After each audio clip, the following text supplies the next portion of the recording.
We'll get into the details of what those on the Justice Department in the United States, the conduct of the judges and others who are presiding over this issue much later. But before we get into that, I'd like to ask you this very important question.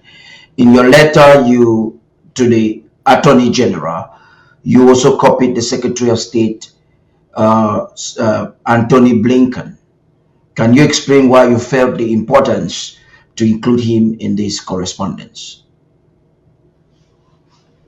Uh, First off, Mr. Blinken is a respected diplomat in the world and the one who is in charge of President Biden's foreign policy, implementation of his foreign policy. So, Mr. Blinken, I also understood that he has been a very close associate of the president, even before he became vice president to President Obama, and throughout his vice presidency, and now as a president, he has served Mr. Biden. So he's a close associate.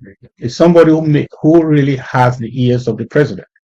So I thought that he should know one thing: how the handling of these three Americans by the American justice system is affecting the way America is perceived on the continent, and especially by Amazonian Americans. We are almost 100,000 strong in America, and this issue concerns all of us. So I wanted him to look. I know the usual argument would be that this is a judicial matter. The State Department does not have a hand, does not have a say there. But here is the reality of what happens.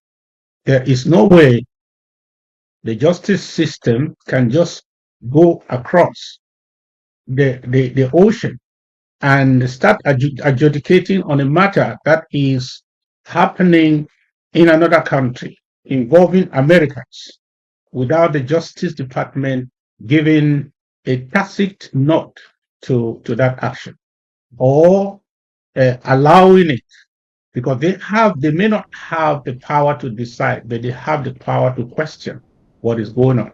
And I think that he can ask some questions. I probably get the Attorney General to do some things, or talk to the ears of President Biden, that I think we need to be perceived for who we are by the Africans, especially by these Americans, all Americans, irrespective of their colors.